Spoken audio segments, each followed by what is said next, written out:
Stop buying safe handguns. Last week at my town range, the line went quiet after I ran my mouth, and my own pistol paid me back with a dead trigger on the beep.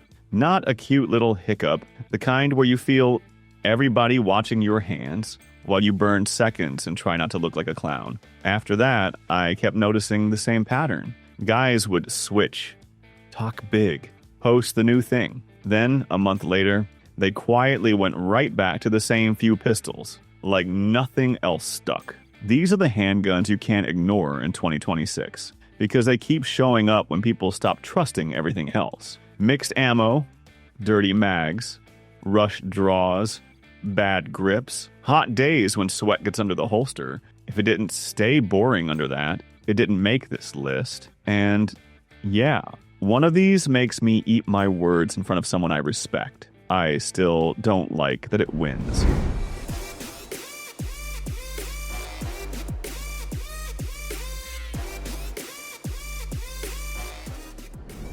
Early this year, I leaned on a glass counter at a shop and watched a guy do the whole I'm upgrading routine. Newer, flashier carry pistol on the mat. He talked like he was finally getting serious. Clerk asked what he wanted instead. He didn't point at some boutique wonder, didn't ask about the hot new thing. He said, another Glock 43 XMOS. That answer irritated me. It's the most unsexy choice in the building. No romance, no bragging rights. Just a thin Glock with an optic cut and the same plain controls everybody pretends they outgrew. I asked him why he was going backwards. He said he tried two better options, and both turned daily carry into a damn project. More adjusting, more checking, more gear swapping, more little problems that didn't show up on a spec sheet, only showed up in the truck, at the grocery store, bending over, living. And the 43 XMOS still has a reason people ignore it. Capacity. Guys pick it up, do the math, and feel like they're getting shorted. Plus, it's Glock boring. Triggers still Glock. He paid and walked out calmer than he walked in. I stood there annoyed because I couldn't tell if he bought peace or if he quit looking for better. The next one, I laughed at it first. First week of April 2026, I was at a buddy's place outside San Angelo, and he cracked his safe like he was about to show me something worth talking about. I expected a name, a badge, something people nod at. Instead, sitting there like an uninvited guest was a SAR9 Gen 3. I said it before I could stop myself. You actually keep that in here. He didn't defend it, didn't argue, just shoved it into my hands like I was being predictable, and that's where it got uncomfortable. I teased. The SAR sat deep. Beaver tail locked the web of my hand in place. The texture had bite without chewing me up. It didn't feel like a budget copy, and I hated that I noticed it instantly. I tried to save my ego. People really buy these? He tossed me a folded target. 6 ugly holes, tight enough that blaming the pistol sounded stupid out loud. Honestly, SAR isn't a grab anything anywhere ecosystem. Holsters and mags aren't always sitting on the shelf. If something breaks, you don't get that lazy big brand safety net. He said, everybody wants the badge first. Then they whine when the badge costs too damn much. I put it back like it didn't matter. Driving home, it stayed in my head, and I couldn't tell if that bothered me because it's good or because I hate what it says about how I pick guns.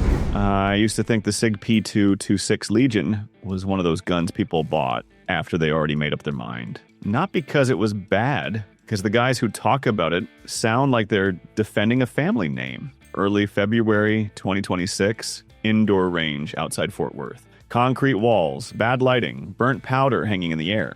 2 lanes over, a guy was running a tricked-out polymer pistol, dot, magwell, all of it. It kept choking. Tap rack. Stare at the ammo. Swap mags. Every time it failed, he talked louder like that would fix it. I pulled the Legion out of my bag like something I didn't want to justify. Old 115 grain junk. 2 mags I left loaded longer than I should have. First mag, it just settled. Heavy, sure, but flat. No drama. The kind of recoil that doesn't ask permission. The trigger broke clean enough that my brain stopped arguing with it. By the 3rd mag, the guy next to me wasn't fixing his pistol anymore. He was watching mine. That the Legion? Yeah. He nodded quiet. It's a heavy gun. Not fun to carry all day. Feels like it belongs in a different era, and I still don't like how easy that felt, because guns like this don't usually stay boring forever. First week, I stopped ignoring the Beretta PX4 Storm. My right hand was wrapped up like I tried to fight a screen door. Nothing dramatic, just a dumb cut on the knuckle that made every little task annoying. Seatbelt, pockets, keys, even tugging a shirt down without snagging it. Carrying that day felt like a test I didn't sign up for. Anything slim and modern turned into constant fidgeting, grip edge rubbing, shirt catching, me checking myself in every damn reflection like I was paranoid. The PX4 sat in the safe, like the gun nobody brags about in 2026. Chunky looks weird. That rotating barrel thing sounds like a gimmick. It's the kind of pistol dudes skip because it doesn't give them a cool story at the counter. I grabbed it anyway because I wanted less thinking. And it did that. It rode heavier, sure, but it didn't shift around when my hand was weak and I was moving wrong all day. I stopped doing the little, adjust, check, adjust dance. Getting in and out of the truck, bending to pick something up, reaching high shelves. Nothing snagged, nothing surprised me. That pissed me off because I still didn't like it. I just liked how quiet the day got with it on. And the next one, it isn't quiet at all. It's expensive, loud, and it makes people act stupid the second they touch it. Last year in October, I was in Arizona crashing at a buddy's place before a local match. The plan stayed simple: garage talk, bad food, one range trip, then back to Texas. Then he goes, "There's a match Saturday. You should shoot it." I didn't bring a competition gun. I brought my normal pistol, the one I trusted because it let me get away with stuff. Night before the match, he popped a case on the bench, and the TS2 Orange sat there like a tool, not a toy. Heavy steel, long slide, those orange grips like a warning label. Next morning, dry air, gravel under boots, guys setting up belts and mags like it was religion. I ran the first stage with my gun, and it was fine. That fine pissed me off because it kept my excuses alive. My buddy didn't talk. He just handed me the TS2. 5 rounds in, I got mad. Not because it failed, because it didn't let me blame anything. The sights settled. The trigger broke clean. The weight kept it flat enough that every screw-up landed back on me. Missed transition, me. Rushed target, me. Clean run. The CZ answered instantly. You ever shoot a gun that makes you feel naked in public? Afterward, a guy glanced at the target and asked, "To call some my first time with that?" Yeah. He gave that quiet competition nod. No praise, just, "We see you." I walked off that stage wondering how many reliable pistols I liked, only because they covered my mistakes. Recently, my buddy over at San Saba County texted me like he was reminding me to lock my gonna buy a Shield Plus, don't wait. No emojis, explanation, no, this thing shoots amazing. And he chases guns, he carries, goes home. So when he says don't wait, that's not hype. That's a head. I called him, and he didn't give me a story I could repeat. He gave me a pattern. And it spreads inside a department, one making it a big deal. One guy gets one, copies it, then instructing at it because it's simple, easy to live with, and nobody has to babysit it. Approval. That's how a gun turns into a default. I went to a shop the next day and asked for the M&P 9 Shield Plus early. Like I could beat whatever way. The guy behind the counter didn't sell me on it. He just said, "We get 'em!" That was the whole pitch. And here's that day was the weird part. No bragging, just quick paperwork and look people get when they feel like as how you lose. What messed with... I almost traded the Hellcat Pro away. Not because it failed, not because it pissed me off. That would have been easy. I almost moved it because it felt too obvious.